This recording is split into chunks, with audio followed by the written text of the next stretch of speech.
Okay, so this is the Checkpoint project marking 30 years of border crossings. It's Wednesday the 28th of January 2026. We're in St Albans near London. So could you introduce yourself with your name and spell it and tell us where you were born and your year of birth, please?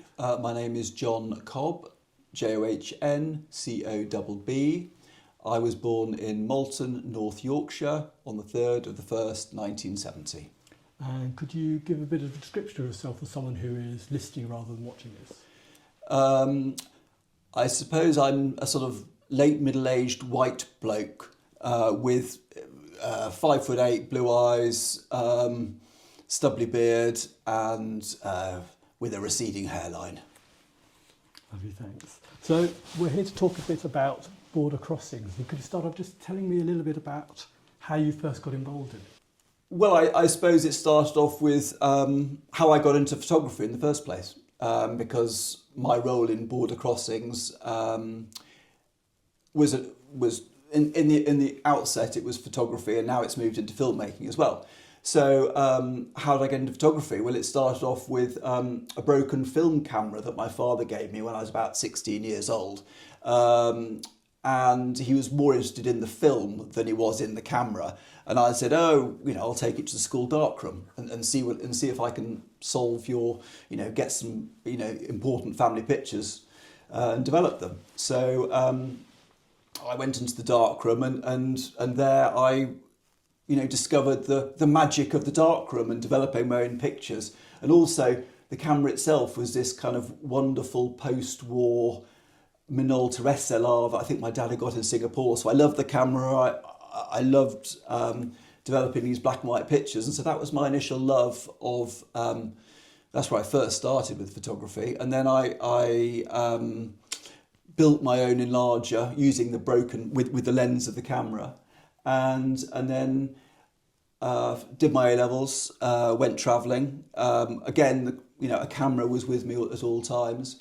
And then went to university to read social anthropology, but really I spent more of my time in the university darkroom, working on, the Drama Society, productions, because obviously there were lots of students there that needed pictures for their portfolios, to go on for their kind of professional acting careers. So I ended up doing all the Drama Society pictures, and then after that. I realised that photography was what I was going to do. And not having trained in photography, I went back to York, that's where my hometown, and I started working on a freelance basis for the local York Advertiser and the What's On magazine. And, in those days, I used to get paid £12 for a picture, and that included all the processing and everything. So I used to be able to get 3 jobs on one roll of film to make it economically viable. I mean, it wasn't particularly economically viable, but I had this side job working in a 24-hour supermarket. So I would work in the supermarket at night, and then by day I would be, taking pictures, whatever it may be, until one night, I was held up in the supermarket, and the local newspaper I was working for rang me up saying, there's been a hold up in the supermarket, can you get down there quick? And I obviously had to tell them that it was actually me that had been held up, and obviously that was the end of me working in the supermarket. But the next step was my springboard into the kind of professional sphere. There was a legendary local news agency in York called Pick of York, and their job was to generate local stories for the national newspapers. And so it was an amazing stepping stone for me, to London. And so suddenly, from getting my pictures in the York Advertiser, I was suddenly getting pictures in the Guardian and the Telegraph and the Daily Mail, and this was absolutely amazing, and it was all incredibly exciting. And from there, obviously the natural route is to London, but I wanted to go out, spend some time travelling in Africa, because as a degree I'd done social anthropology, I enjoyed work, other societies, other cultures, I enjoyed travel, and the camera was a license. It gave you another reason to be able to go to these places. And I spent a year in Nairobi freelancing for Reuters. I covered the 2007 elections for Reuters, which was quite exciting. And I went to Congo and Rwanda and Sudan, and all this was great for a year. And then after that, came back to London and started working freelance for the Daily Telegraph. I can assure you the Daily Telegraph was a very different beast back in the late 90s. It wasn't the paper that it is today. And I, because I was doing various other freelance work, which included working for Greenpeace, and also I was doing some theatre work. And Lucy Dunkley, who is the obviously deputy director of Border Crossings now, so happens to be working at the Royal Court Theatre, and she had asked me to do various jobs for her, and so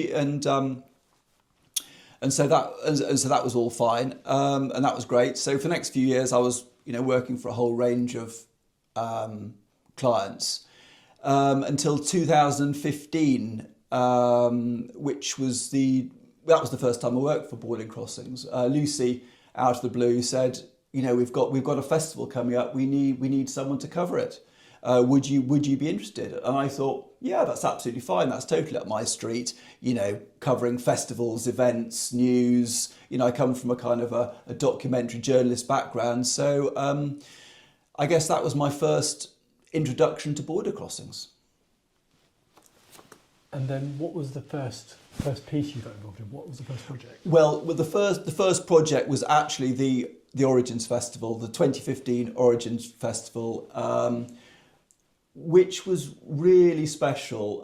There was some amazing performers. I remember going to, I think it was the Pleasant Gardens, and there was the Voladores flying. I think they were from Mexico, flying birdmen.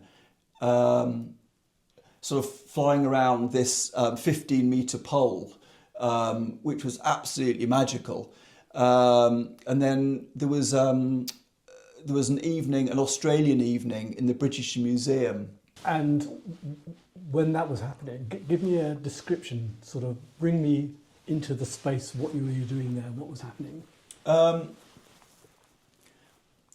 I mean, obviously, from my perspective, I was simply documenting the events that were going on. But these performances were very special, and I think particularly in the British Museum, because so many of the artefacts of these Indigenous artists were being kept in the British Museum. And as I said, one of the Zugabel dancers was interviewed. I think his name was Alec Tipoti, and Alec said this is really special to be performing in the British Museum, because I came here in 2011 and I made a promise. There were a whole load of our masks from the islands in this museum, and I made a promise that one day, I made a promise to these masks that one day I would come back and I would perform in this country to remind those masks that our peoples are still alive, our peoples are still important. And I thought, wow, that's really quite special. I'm actually interested in that there's a kind of a response to what's going on in terms of the performance, the event. Plus, then there's a role as a photographer or a documenter. Yes. How do you balance those things? Well, the recording the event is just spontaneous, because basically I am trained to know what the most important moments are. And so I suppose rule number one is that you have to cover all bases. You have to document absolutely everything on some level. But as a photographer, you have an eye, you know where it's really happening, you know where the best images are. And so, well, once you've covered all bases, you will hone in on particular things that you feel essentially will make the most impactful pictures. and from a documentary photographer's perspective, that is the simplest, most impactful image you can find. Not one that's sort of cluttered with all sorts of different messaging. It's simple and it's clean, and it just has a wow factor, I guess. And as I said, these particular Zugabel dancers, they had wow factor because, you know, they had these most incredible masks. They had these, I think it was possibly raffia skirts and drums, and it was just like, here they were in the British Museum in this wonderful glass domed modern space, and with all their masks locked away that we had pillaged, you know, hundreds of years ago, and here they were, you know, alive and well in the museum. It was great. And then tell me about any more involvement in that project or another project you were involved in. So, as I said, the Origins 15 one, as I said, it was initially just sort of documenting the events, but really I think when I got immersed properly into border crossings was the Hidden Histories project that came next, and Michael sort of asked me to get involved in this project, and for me, film videoing, I hadn't really done very much of it, and so Michael gave me the opportunity to kind of diversify from straight stills into film. And so I ended up having a kind of a dual role of doing lots of filming for this particular project. And secondly, I probably spent the best part of 3 months in Enfield, sitting in Michael's study with him, working through this film. And I particularly remember at the outset, because you know, I've got friends who work in the film industry, and when I mentioned to them that, you know, Michael was wanting to produce a 45-minute documentary, they were going, you can't possibly do that. You know, it's going to cost thousands. You know, the amount of planning and organisation is absolutely phenomenal. So I sort of went back to Michael and I said, Michael, how on earth can we produce a 45-minute documentary? And Michael was thoroughly indignant. He said, you know, we are a professional theatre company. Of course we can produce it. And so anyhow, we ended up, you know, producing a wonderful documentary film. Essentially, Hidden Histories really was about the first Indigenous travellers to London. So obviously, Pocahontas is the most famous of those. But I think there was an Inuit that came to London in 1502, and we actually, as part of the film, we went to a graveyard, St Olaf's Church, in the heart of London, where an Inuit child was buried. I think this was about 1580 or something like this. And we went to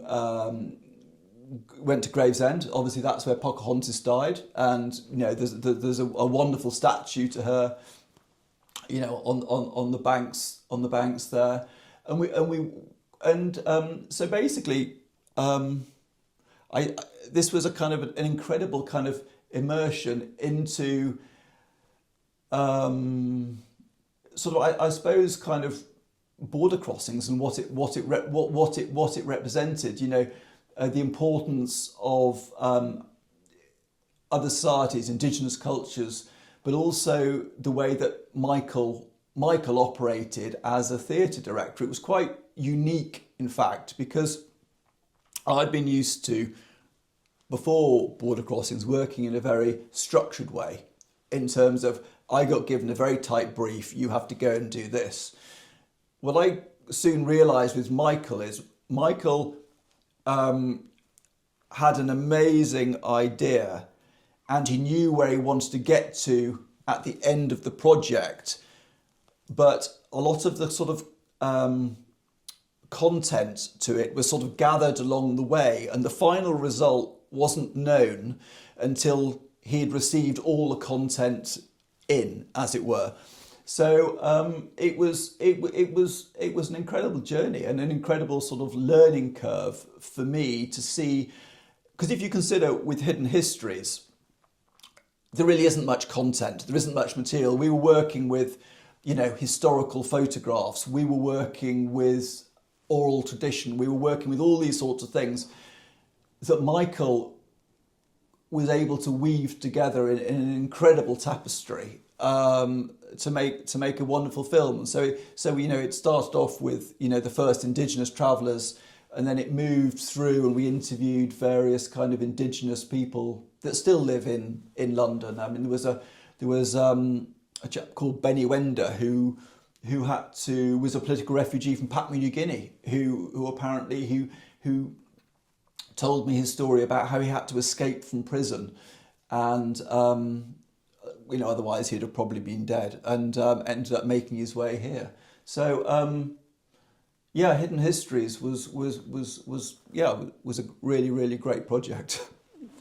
And then there's the Pocahontas and After piece. Yes, Pocahontas and After was probably, from a personal perspective, the most amazing opportunity for me, because I ended up getting a solo exhibition. Probably 25 portraits that were to be hung in Syon House. And the reason it was Syon House was it coincided with the 400th anniversary, of Pocahontas' visit to Syon House. And so that was the sort of the link to it. The purpose of the project was to study a collection of photographs by Edward Curtis.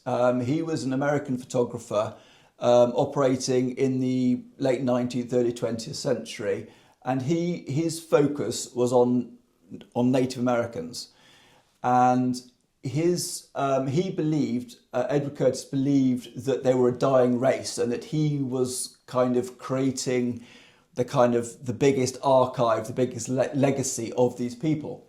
And so obviously the relationship he had with them was not an equal one. He was essentially a white American colonial deciding how these people should be seen, how they should be perceived.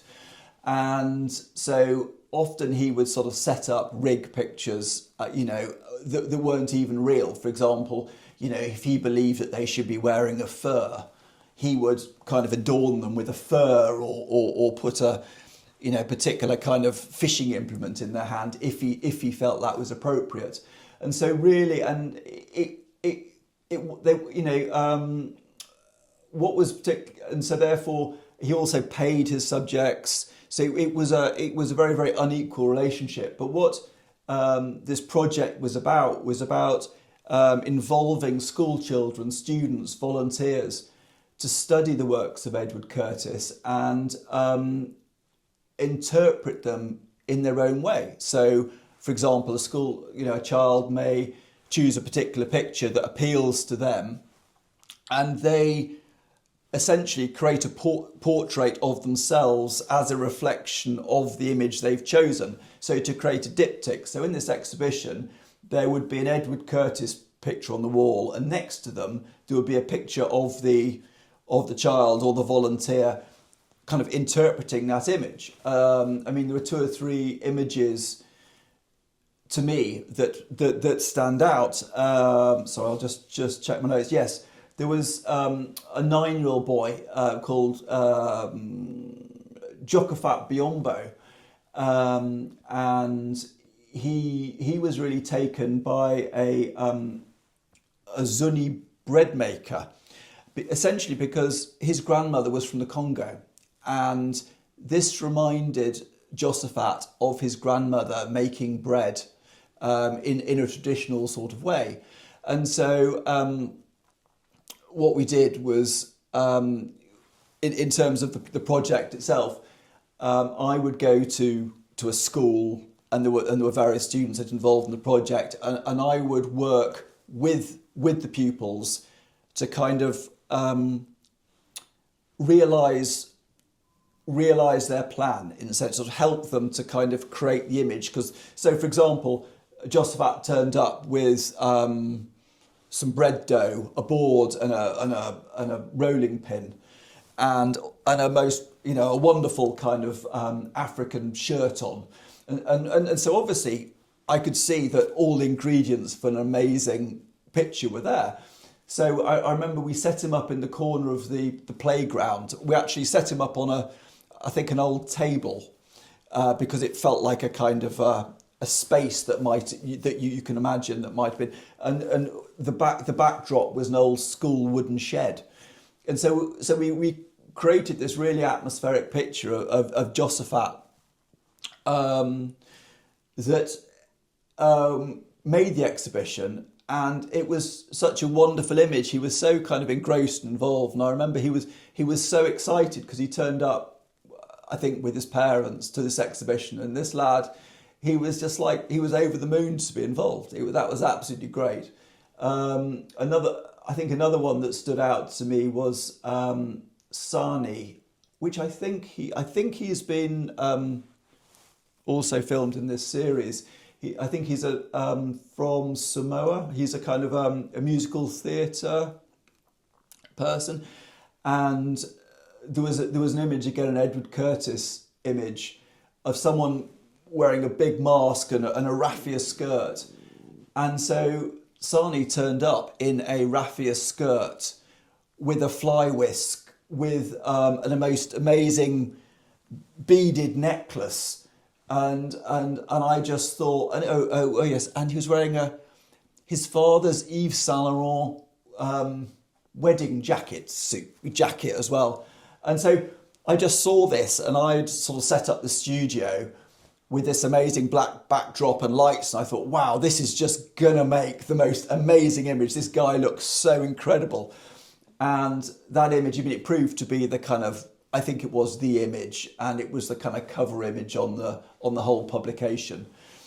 So it was absolutely wonderful. And I guess the third image was actually, in addition to the exhibition itself, there was a lovely kind of ceremony that was held at Scion House, again to mark the 400th anniversary of Pocahontas' visit. And so three Native Americans, Stephanie Pratt, Gabe Hughes, and I can't remember the third. They had this wonderful ceremony, and I took a photograph which was arguably the sort of antithesis of Curtis's pictures. I mean, he took a very famous picture of a line of Native Americans walking off into the distance, into the dust, into kind of history, whereas my image of these three Native American women, you know, was walking away from Scion House, walking towards the camera with a beautiful blue sky, and it was just full of, I don't know, sort of hope and optimism and future, which again was a really, really sort of nice moment. But you know, it was such a great project to be involved, and I think everyone involved, it was a way of, I suppose, reinterpreting, you know, this archive that was so kind of, I suppose, of its time when they were taken, but when all the children and everyone studied these pictures, they realised that actually, you know, they were, you know, loaded with, you know, so much, I don't know, kind of colonial uneven overtones, whereas there was this kind of sense of communal involvement, of which I think that's what so much of Border Crossing's work is. It's about working together, working on an equal platform, you know, to create art, to create, you know, really, really interesting projects. Really interested in that notion of these sort of slightly fictionalised images, yes, in the first place, as them being a point of inspiration for the work that came after. What was the decision process or the involvement of about these children and which images were being chosen and how they were going about that? Well, I think along the way, I think they were taught about how to kind of interpret these images. So I suspect there were sort of art historians who were involved. They studied these images in class. They learnt about Edward Curtis, and so I think they were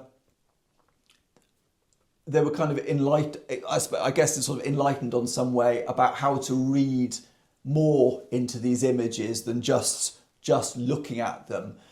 And then I think ultimately they were asked, having done some kind of study in class on them, which pictures sort of appeal to them. And I think and that's why I use the example of Josaphat, because his Congolese grandmother, it just spoke to him. In essence, the project was a partnership between the camera and the subject. So the subject was controlling their image. They were controlling how they were represented to the world. And this obviously was the antithesis, essentially, of what Edward Curtis was doing, which was basically he had already decided how he wanted to take the picture, and the subject had no control over it at all. So then, was the next piece the Totem Natamat? So Totem Natamat coincided with COP26. The aim of the project was to create an amazing totem pole. It was made in Mexico by an incredible Totomac craftsman out of one tree. It was then shipped to the UK, and there was an opening ceremony, I remember, at Chiswick House, and then it journeyed through the country. I think it started at Enfield, went to Milton Keynes. There was an amazing ceremony. I was there. It was placed in the Rollright Stones in Oxfordshire, right in the centre of the stones, and we got some amazing drone footage of it, kind of sitting there amongst the stones, which felt very special.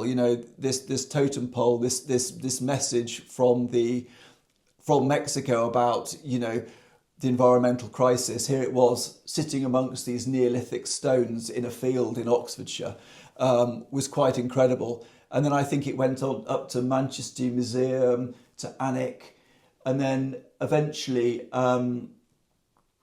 to Glasgow, to COP26. And there it was, standing in the Peace Gardens in Glasgow. And I filmed.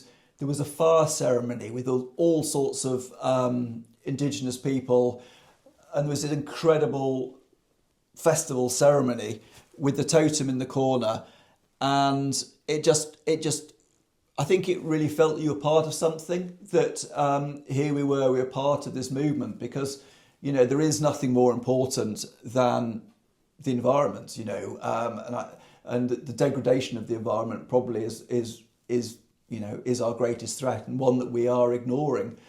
And the environment is something, again, is a strand for which Border Crossings has always felt incredibly strongly about, and all the cultures and societies that Border Crossings always work with, working with and alongside nature rather than destroying nature and subjugating nature, has always been, at the heart of, I suppose, many of the, of what Border Crossings represents, and what many of the artists who come to this country's work is founded on. Working in this kind of, in the environment, is particularly special to me, because it feels like in this space that you actually have, that you're actually doing something worthwhile, beyond, just earning some money. And then on these projects, so you're taking pictures or moving images. Oh, right. And when you're doing that, so you've got, to some extent, you're immersed in the event as it's happening. But then I imagine there's some work to do afterwards. And how do you transfer the experience into what you're doing afterwards in the documenting?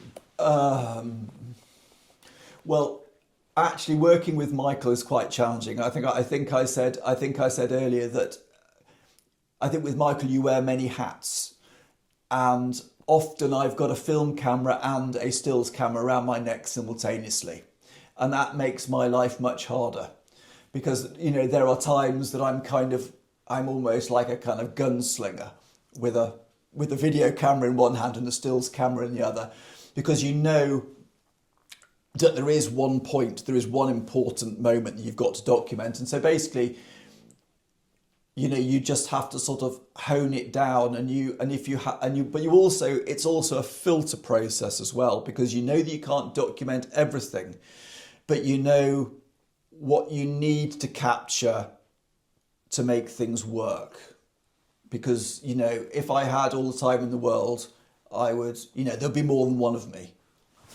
As it were. So from the Toto and After, were there any other projects you've been involved in? Botany Bay, which I think slightly ran alongside Toto and After in terms of that was all about indigenous seeds and how they came to this country. And what was lovely about that project was the involvement of like the school children. They were kind of having their own, they built their own gardens in the school, and their excitement at growing stuff, things like where did potatoes come from, and where did so many of the vegetables that we take for granted now came from all parts of the world, and they learned all about where they came from, but also bigger picture about growing stuff. Probably like half of them just thought prior to this experience that everything just grew in a can,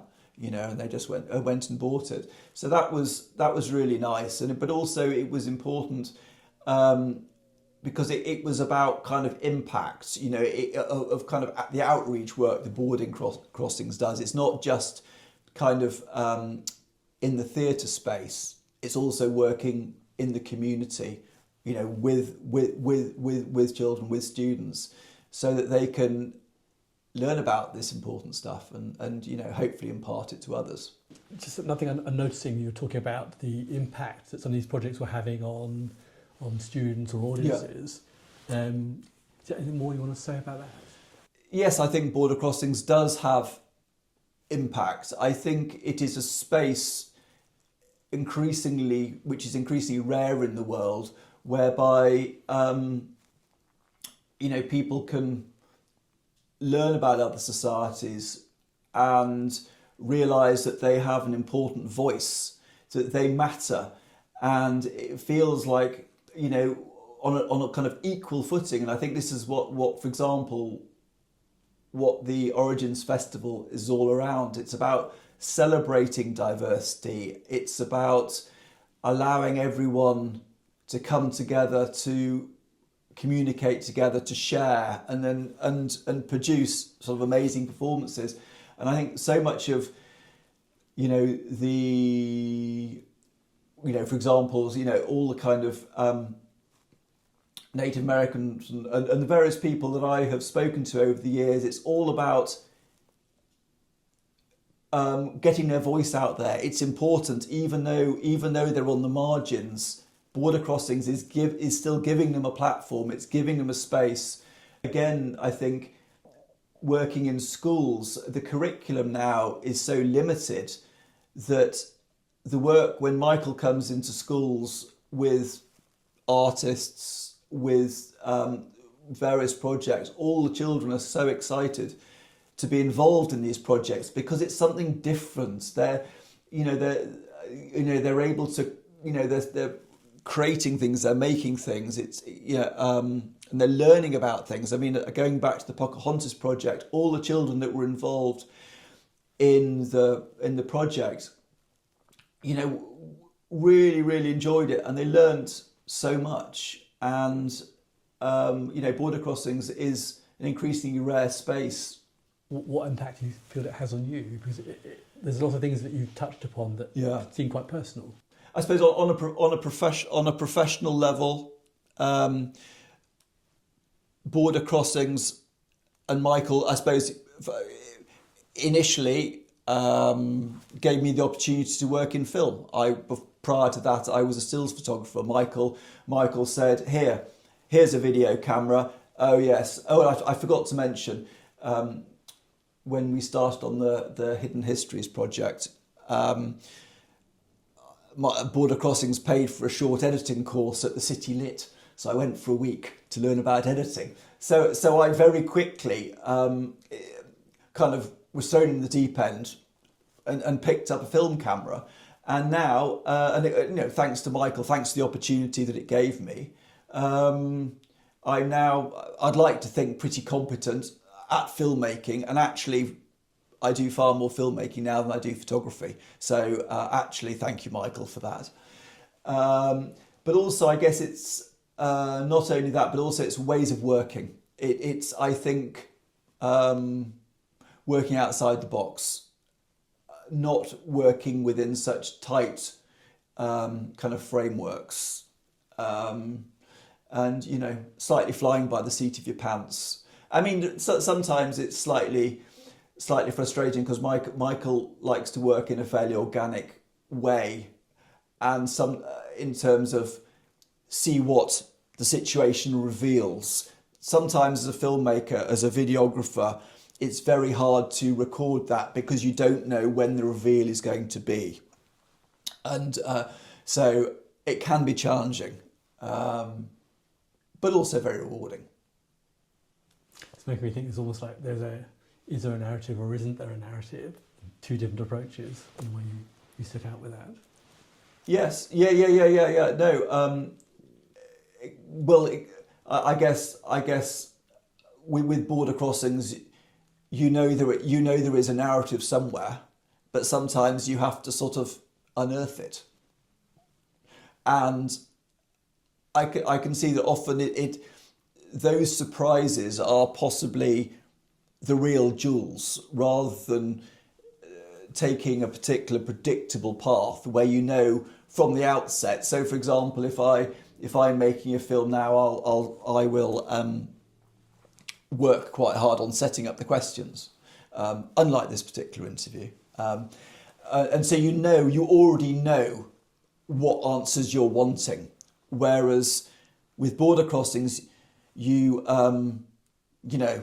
are no questions and there are no answers because you're just going to go and wait and see. And in a sense, perhaps that's where the magic is. And as I said, it can be challenging, but at the same time, can be very surprising as well. I think we're coming to